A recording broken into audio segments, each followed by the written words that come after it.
Hello, Douglas Macgregor. Hello to you. Thank you so much having found time for French-Russian dialogue, or today we are expanding somehow with French-Russian-American dialogue. I'm happy about that. You are the US Army colonel and now military TV analyst. We have so many questions here, so many reflections about the recent developments. So we'll start. My first question will be, what do you think about the US-Ukraine talks in Saudi Arabia and the conversation between teams of Putin and Trump teams? Because was Putin's reaction predictable? Because we understand that ceasefire benefit mainly the side that is losing. So how should he act and react now? Maybe just right now, Putin and Trump are talking. Well, first of all, I haven't read the internal record of the meetings, and I don't have access to that. I think the fact that there were meetings is probably good.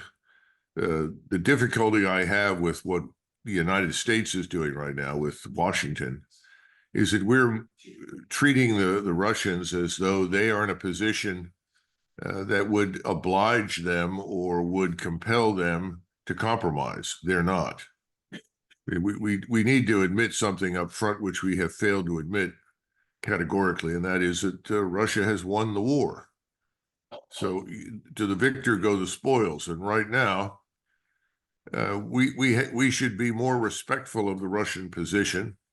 We have done enormous damage to Russian soldiers by providing extensive weaponry and support to the Ukrainians.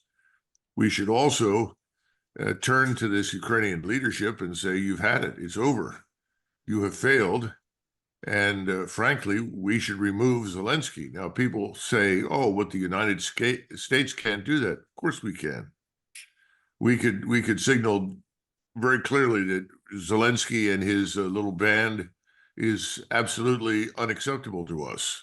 We need a new government. We could have talked about a temporary ceasefire for the purpose of holding elections in Ukraine. There are a number of things we could have done. We didn't do any of those. And so we simply said, ceasefire, and we will do the Russians a great favor by negotiating with them. It's ridiculous. Doesn't make any sense. So I don't expect very much to come out of the discussion today unless we are prepared to go in with a different position, which says you won the war. We are going to prevail upon Kiev to talk with you, and we acknowledge the conditions that you have set down. But I don't see that happening. I don't think that's understood in Washington. So I think we will see a conversation today in which President Putin is polite, but not much more. Okay, yes, he said, we'll see. Well, you speak about the US position. It's pretty clear. We are here in Paris, so we are observing different declarations of the French president and other leaders. Why do Europeans not understand, or maybe don't want to understand, that Ukraine is a cornerstone of the security architecture, and it's a huge red line for Russia, and its neutrality key for peace and stability? It's rather simple. Yes, except that we in Washington, and I think the globalist leaders in London and Paris and Berlin, sadly, have never recognized Russia's legitimate national security interests. That's very important. We've never said, yes, Russia has a legitimate interest in what happens in Ukraine, just as we in the United States have a legitimate interest in what happens in Mexico. What we tolerate? Not very much. If Mexico suddenly joined a foreign alliance and large numbers of Russian, Chinese, or other nationalities started to show up in Mexico, build an army whose sole purpose was to, quote unquote, liberate territories taken from Mexico in 1846, 47, 48, then we would act very decisively. So I think there's a failure to clearly understand what's happening in Europe. Europeans have not been told the truth. The media lies prolifically in Europe, as you know. 99% of all the terrible things that the Russians were accused of doing were things the Ukrainians actually did. I think the European populations, the European electorates, are coming around to understanding that this war is devastating not just for Ukraine, but ultimately for Europe, and it needs to end. But their governments are not yet there. And I think it will take time before all of these governments are fundamentally changed, but I think that's coming. There's a wishful thinking, and in Europe, I speak about Europe because it's our everyday life, and the reality of the battlefield, actually. And you, on your account, X account, you say Russia has won the war and now they have to make some decisions. So you are talking about Zelensky. In this circumstance, how do you see the future of Zelensky? Because actually, who will sign the peace agreement? He's not legal anymore. And how do Europeans see that?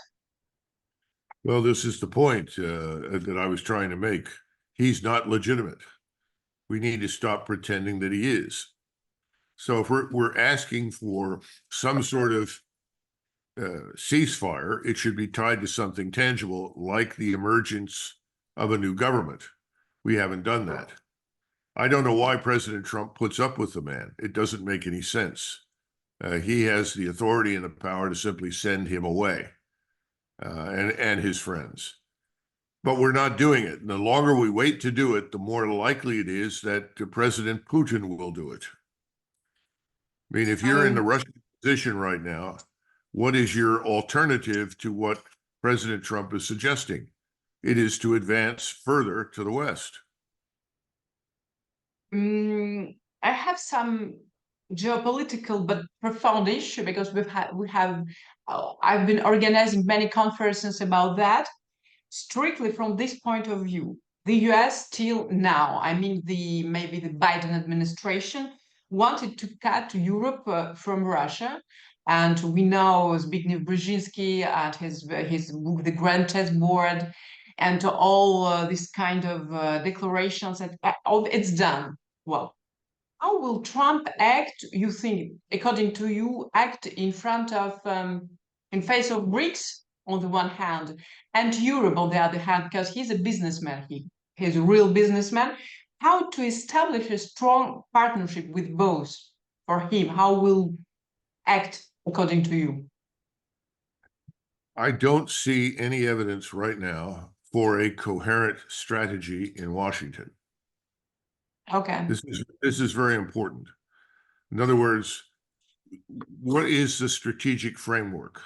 What are America's goals? What is the United States trying to achieve? We hear a great deal about, well, I'm going to make a deal. What does that mean? To what purpose?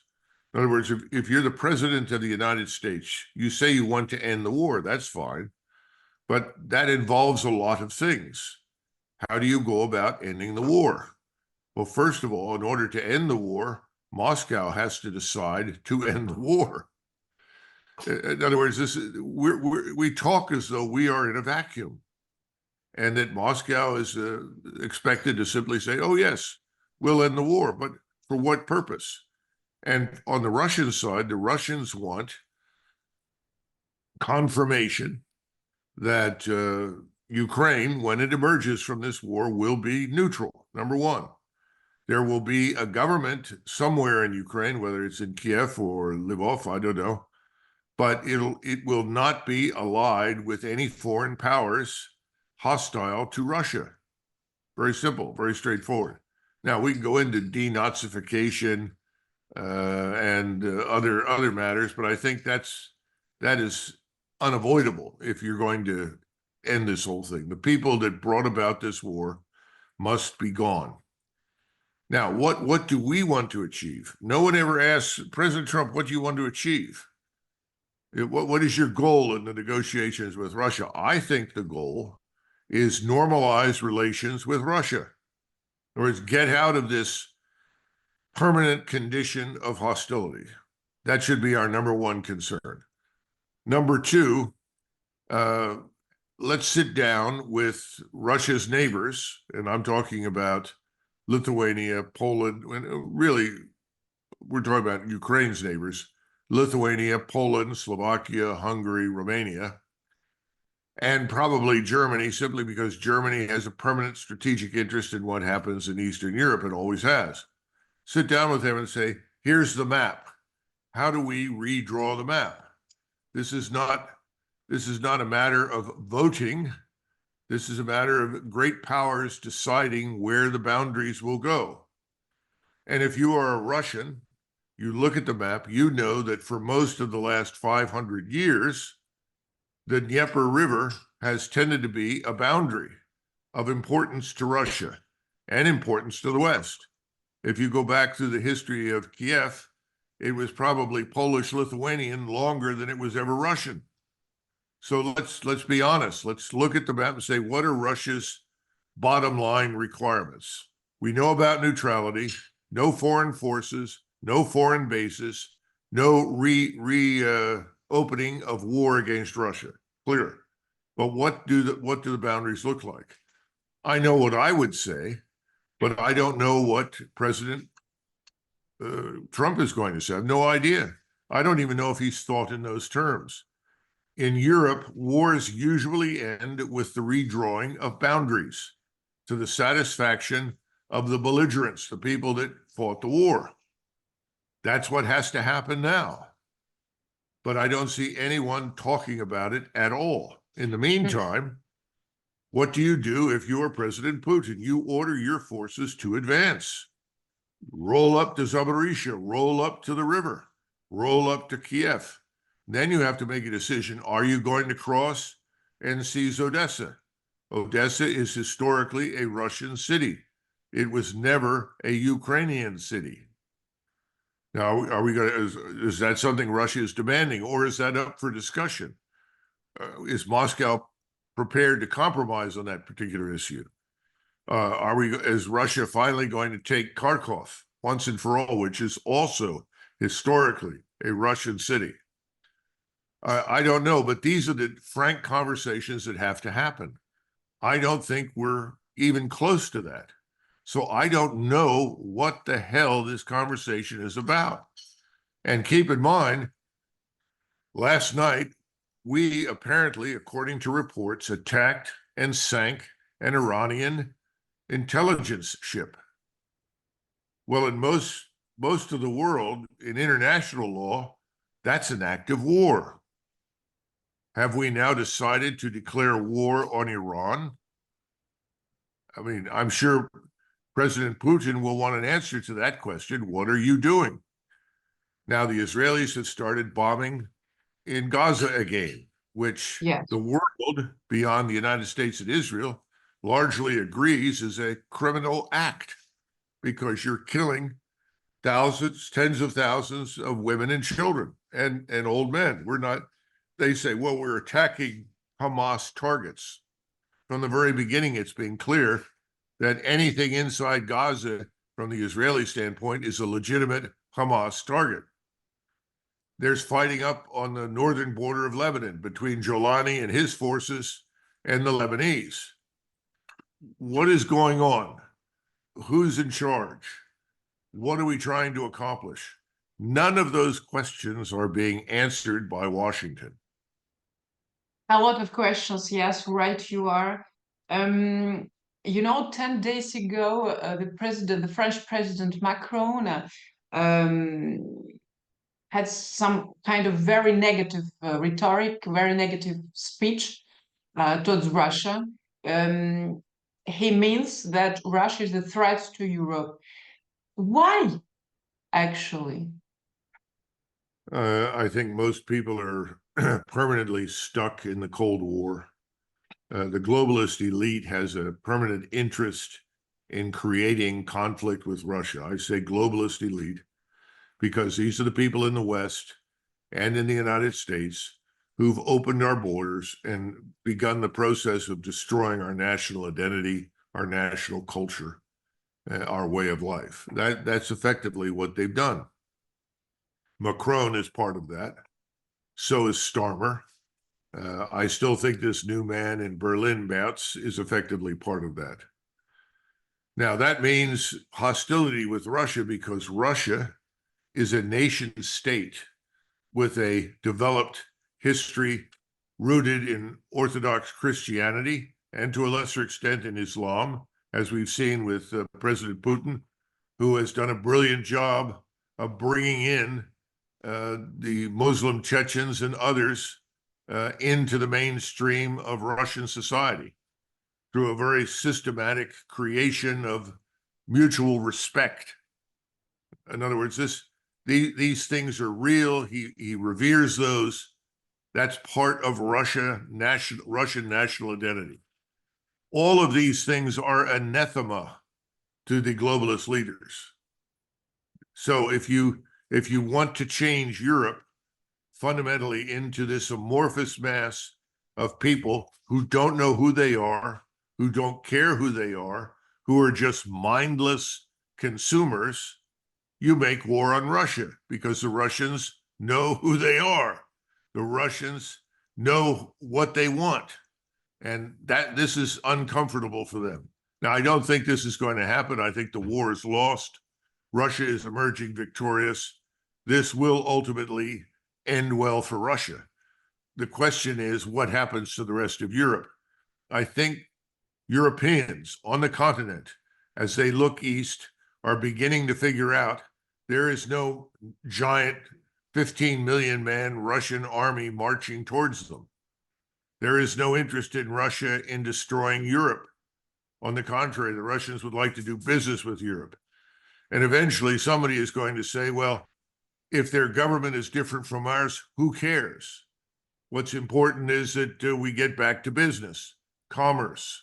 Commerce and business promote understanding, promote cooperation. I think we'll get there. But right now, people at the top in Europe and in Washington say, Russia is bad.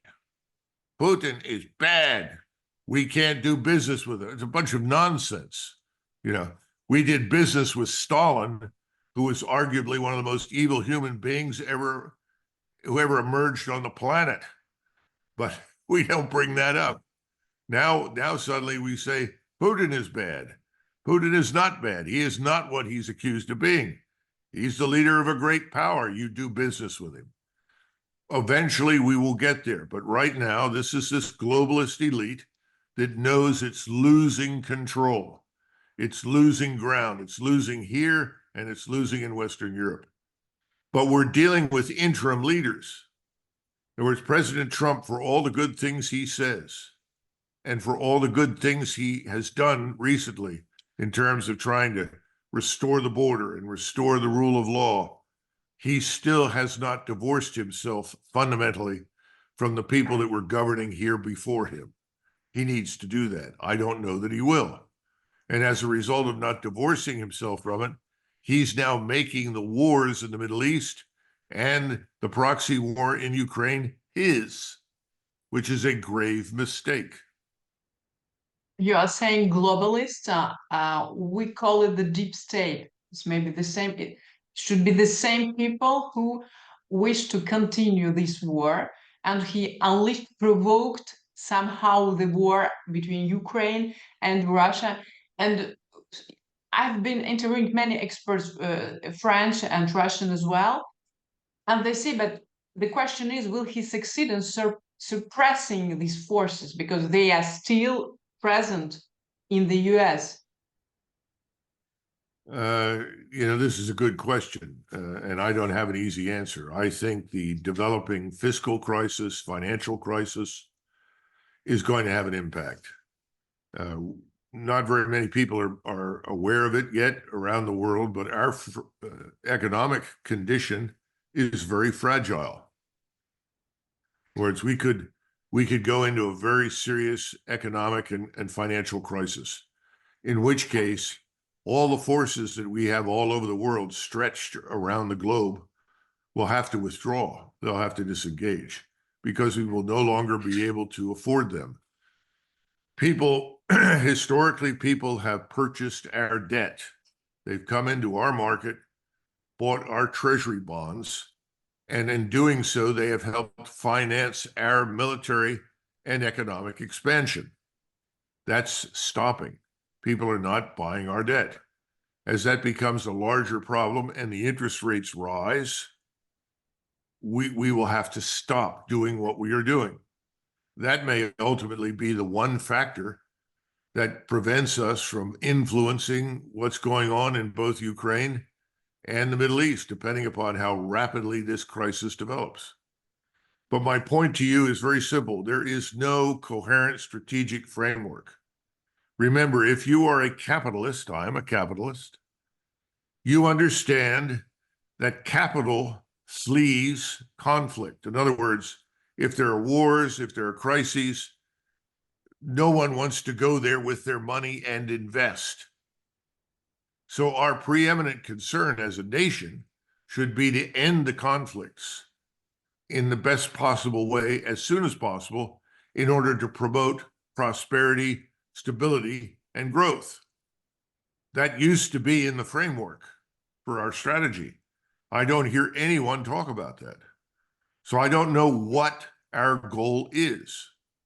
And I think that's what Mr. Putin wants to know. What are you doing?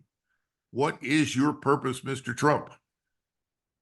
But there are some issues of the US-Russia approaching, and you, I think, I heard it in your interview about nuclear weapon issue. What are really in the nearest future? What's your point? What are the real points of this approaching? Because okay, nuclear weapon issue. What else? Business. Yeah, well, first of all, if we go back to nuclear weapons, we need to understand that nuclear weapons are a menace to all of us. Anyone who thinks a nuclear weapon can be used in some precise fashion to achieve a military objective is insane. The Russians, the Chinese, we, the British, the French, the Israelis, all have nuclear weapons. The use of one of these weapons would cause rapid escalation, would cause the entrance of others into the fight. So I think what we have to do right now, before we talk about any future discussions on nuclear weapons, we have to rebuild the trust that we have destroyed. We pulled out of the ABM treaty, the anti-ballistic missile treaty. We pulled out of the Intermediate Nuclear Force Treaty, the INF. You got to go through all the treaties that we have simply abandoned. If you do that, then the opponent, whether it's Russia or anybody else or anybody who's part of this, assumes that you have some sinister purpose.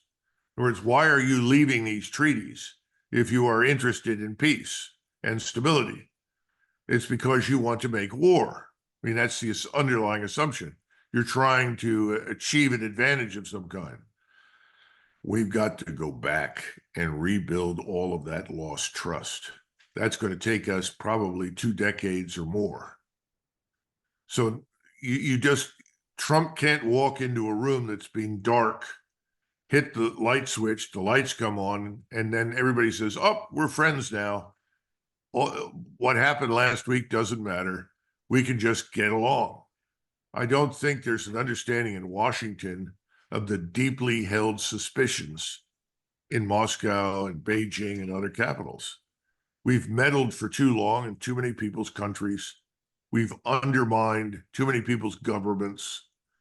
So this is something we have to change. I think President Trump wants to change that, but I don't have an answer for you in terms of how he goes about it quickly. It's not easy.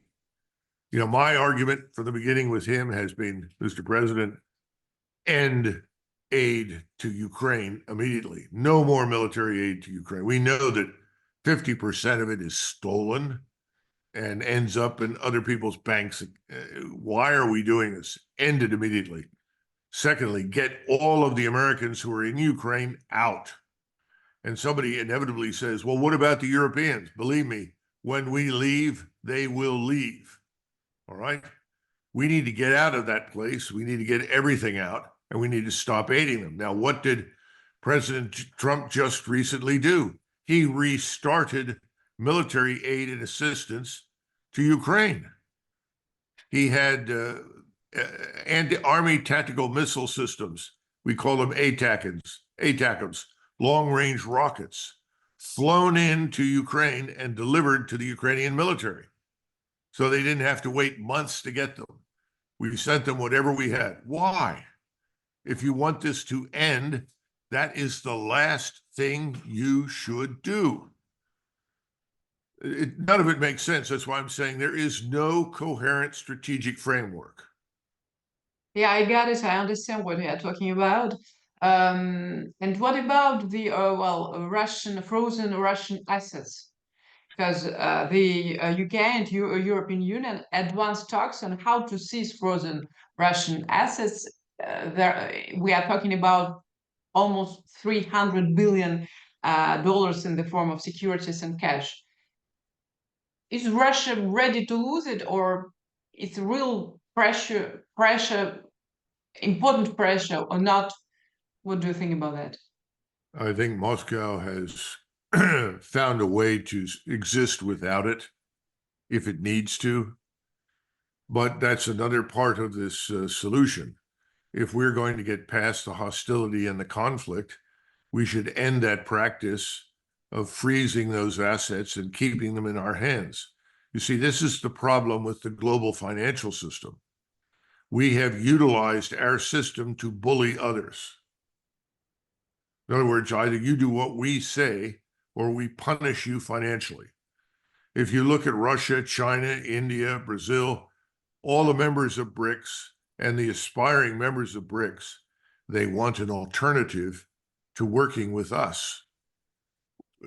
President Trump may not realize it, but the failure to release that money is actually accelerating what we call the de-dollarization of the economy. In other words, more and more people will seek to avoid the use of our currency as a result of our behavior.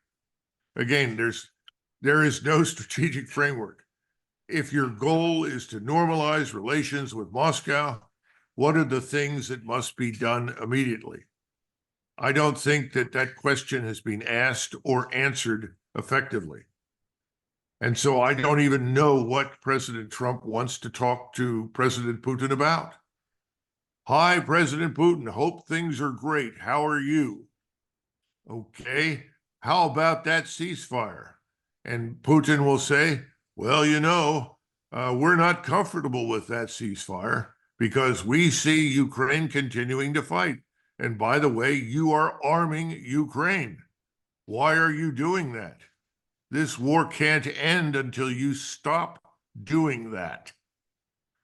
So this is kind of a stupid one-way street that goes nowhere, a dead end. What about the population, the US population? Media and population for 3 years here in France is the same discourse. We don't have Fox News here or a Tucker Carlson show or something like that, but many different alternative platforms. Yes, like you in the United States. But do you think that the US population is more influenced or less influenced than the European population by media, mainstream media? That's an important question. It's hard to answer. The first thing that Europeans have difficulty understanding is that most Americans on any given day are completely disinterested in what happens beyond the borders of their country. They just are. I mean, what's important to the people that live in Kansas City? Well, they're looking at, grain futures. In other words, if you go into the economics of things, Kansas City sits right in the middle of this belt of agriculture and mining and other things. The railroads go into Kansas City and then head south down the Mississippi River, or they go north up to the Great Lakes. In other words, we are a planet, not a country. We live on our own planet. Most Americans are not receiving an education that shows them that they are part of anything else. They see the United States as this great power that sits alone inside a universe of other smaller people in their view. They don't understand how much the world has changed. So when you ask someone in Kansas City, what do you think about what's happening in Ukraine? He says, well, first of all, I don't know, I don't care. You go to the next one. Do you think NATO should involve itself? He said, what's NATO? What's NATO? You go to another person. Do you think this could result in war between Russia and NATO? Oh, I don't care. Then you say, do you want a war with Russia? No. Do you want a war with China? No. Every American will give you the same answer. They don't want war. In overwhelming numbers, Americans opposed intervention in World War I. If the Japanese had not attacked us, we would not have fought in the Second World War. Americans are disinterested in wars. And the things that we have been doing were possible because we had this so-called all-volunteer force. Very few people were affected inside the United States. Only about 1.2% of the population was ever affected by the military actions that we involved ourselves in. That is still true today. And we are primarily a maritime, a naval power, and an aerospace power. Our army is pitifully small.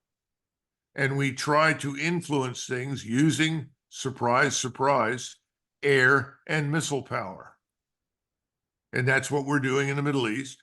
That's what we've done through our proxy in Ukraine. In other words, we sit offshore and we tinker on the margins of the great Eurasian continent, trying to influence what happens in Eurasia. This is effectively what the British Empire did for 200, 300, 400 years. The British always used others to do their fighting. They only rarely came ashore. And when they did, they were destroyed. So the two world wars destroyed Britain. If they had stayed out of those two wars, Britain would still be a major power today. People aren't smart enough to put two and two together. We're in the same boat. The most important thing for us right now is to end the conflict.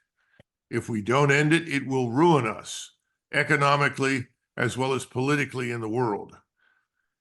But people don't get that yet.